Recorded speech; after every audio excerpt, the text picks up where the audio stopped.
Right, I'm hoping we're recording. It'd be nice if we are. This is the video that I've made to recreate the synths from a classic trance euphoria track, which is originally by Delirium. It's called Silence, but the most famous version of it was a remix by Tiesto. It's a classic dance song. It's got saw pads, plucked chords, like driving bass lines, and a classic 909 kit in it, really. I've picked out a couple of the synths to do. I've not done a full recreation of the track. I've picked a bass line to do, which is the original is here.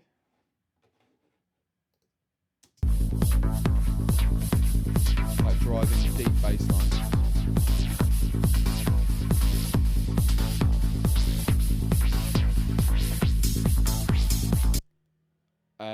So starting with that, my one sounds like this. And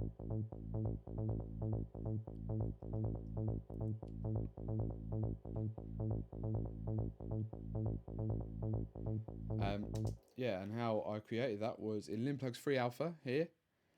The EQ just takes out a little bit at the bottom, and it did put a boost on the top, I believe. Oh no, I took out some of the mids because I'll tell you why later on.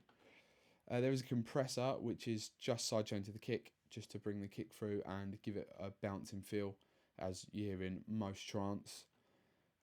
The bus is a large reverb. It's Prince Hall 1 in Space Designer. Didn't necessarily pick that.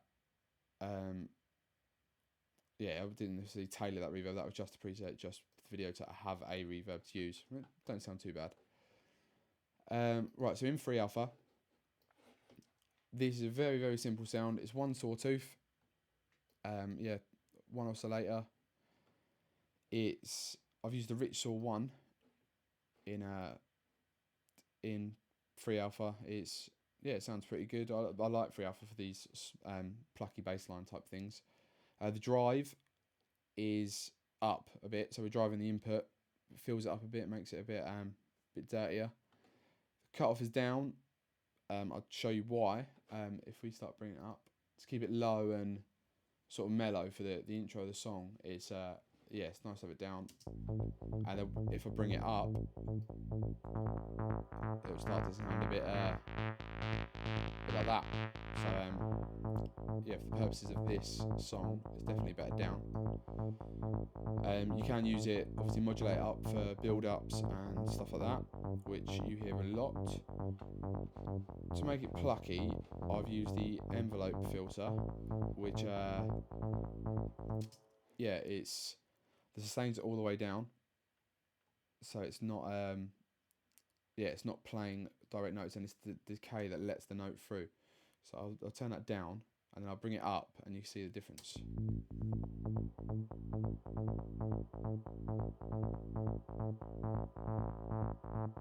So the notes start to blend into one.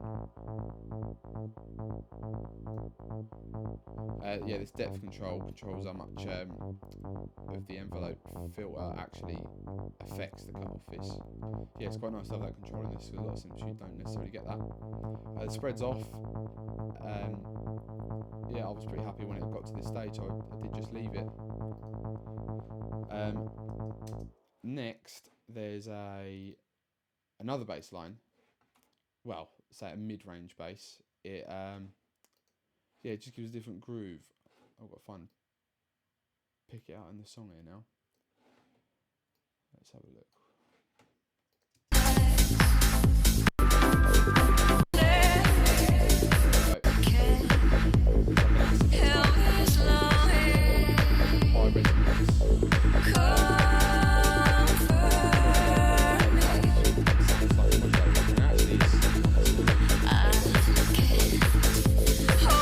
I've made my version, which is here. That sounds something like this. It's actually not very weighty in bass at all. And again, that's in 3 alpha. It's not too different from the first bass line that I showed.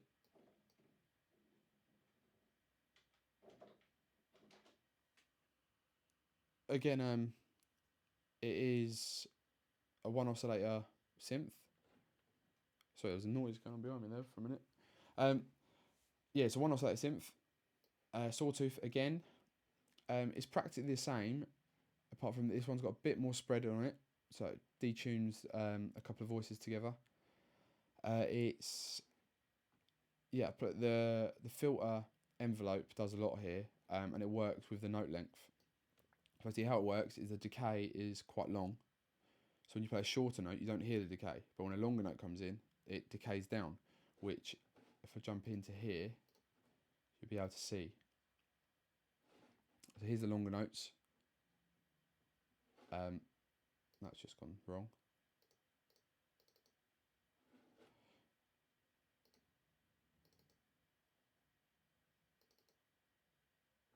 Anyway, there we are. We're back in the room. This is the note, so these longer notes will decay down more than these short ones, and by the length you can determine a different sort of groove. So if I play it in a loop,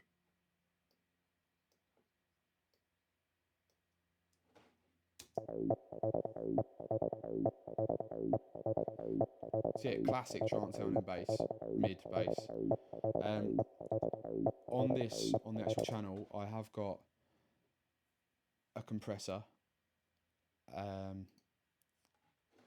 Not doing overly a lot, but it just tames the notes because this one's decaying down and these ones are quite stabby, so they're a bit jumpy in volume, so the compressor tames them a bit.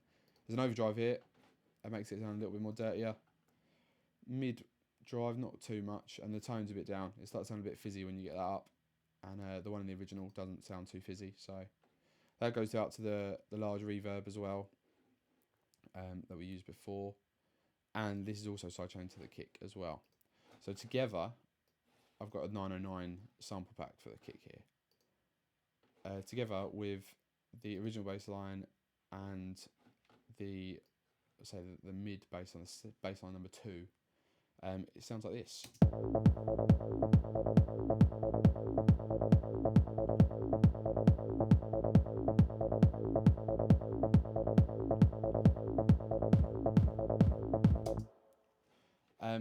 So that's practically the intro sorted. Them synths, that's what they are. That's the main bits from them. The next bit, there's a big plucky type synth. Again, I've used the 3 alpha for that. It does anything plucky. The 3 alpha does really well. I don't necessarily like it much for pads, but the stabby sounding things, I like it. Here are the plucks. I'll play them to you. Let me turn that delay off.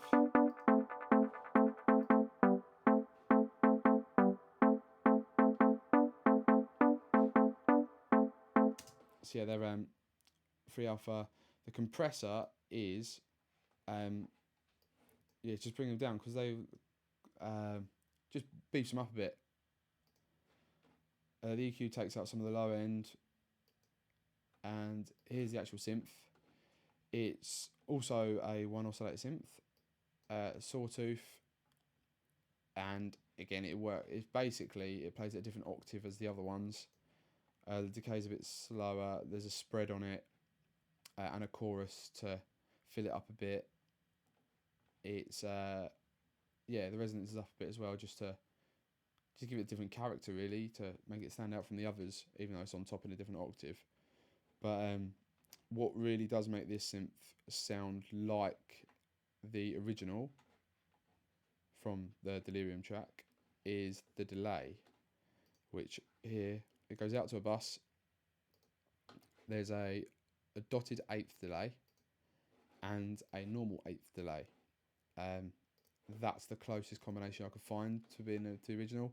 Don't know if that's what Tiesto used. Possibly, might have been a preset from something else. It's sidechained from, the sidechain input is the same chords again, so it's working similar theory to a gated reverb on a snare or something, but yeah, using compression rather than gating.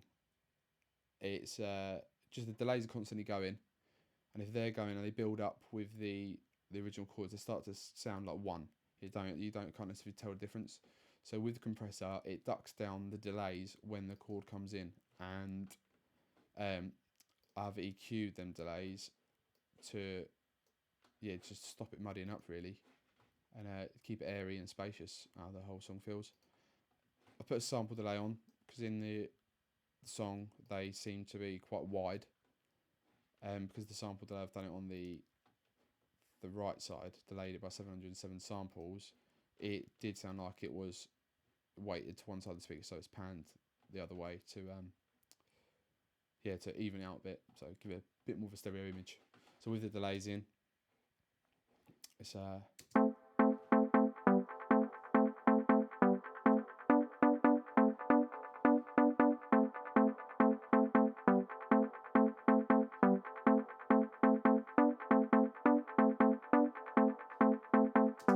yeah, they're the delays, and I think they possibly out of them sound the most similar to the actual track out of my project here.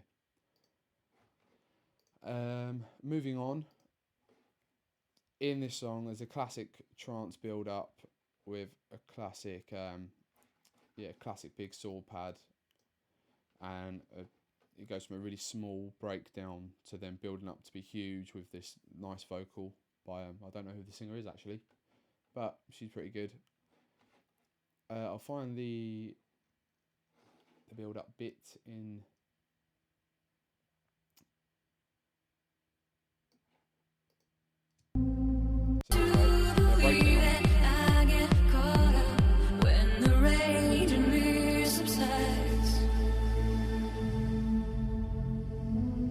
she's got that low pad.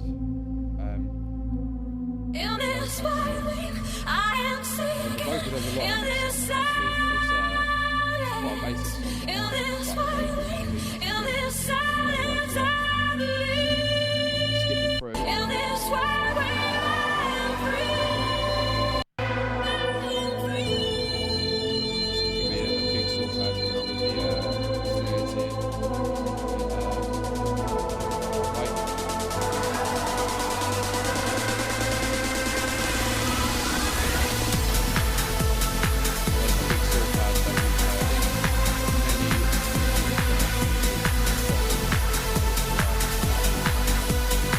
Even longer.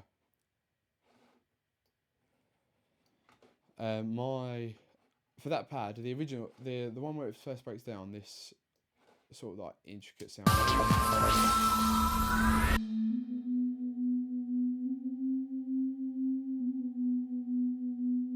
my one. That goes up to the same delays as the chords. It gives it a nice space. It just makes it a bit airy. It's on the reverb as well, the large reverb that I mentioned earlier. And then from here, so I'll start back from here actually. So then you'll see the second one come in. Subtle at first.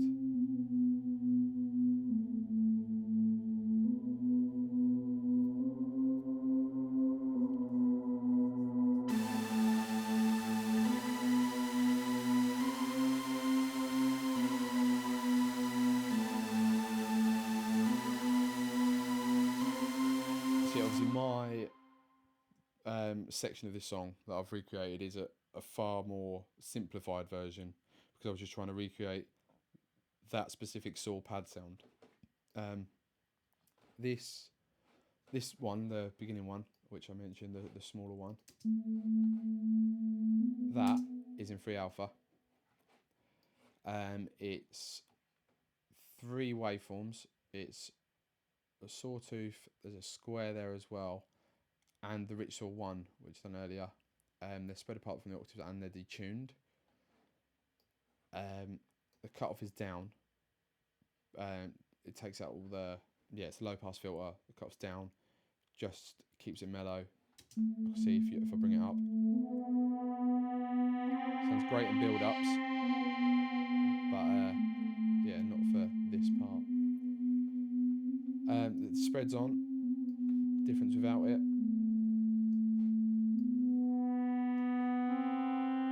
And with it. Same with the chorus, just fills it up a bit more.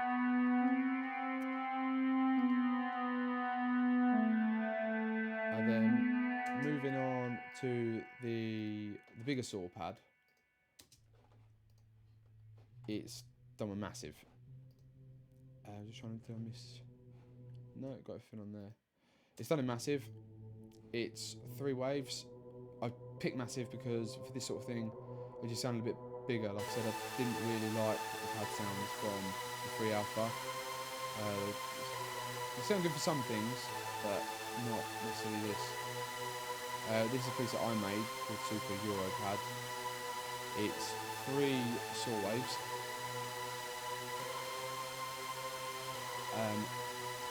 And they are spread across 2 octaves, but then there's a 5th in the middle as well. So it's, yeah, they're all going to a low pass filter, just to modulate it to work well for the build ups. And yeah, there's white noise here as well, actually, thinking about it. Yeah, it just gives it hiss on the top, works well when sent to a reverb, makes it nice and spacious. Also used the unisono function in Massive, which is really good feature from Massive. Yeah, 8 voices, not the maximum, but it's quite a few, and they are detuned down slightly to, yeah, again, detuning is the key to getting that big saw pad sound. And that is most of the synths from that song. There are definitely all the key ones covered. I'll play you the song. What I have done as well in my song, I've found the a cappella from Delirium and I've chopped it up a bit. I've used a couple of phrases from it to have a good idea of yeah, how it would sound if I was to recreate it properly. Yeah, here we go. Give me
And there we go. That's yeah, the mini recreation of the song.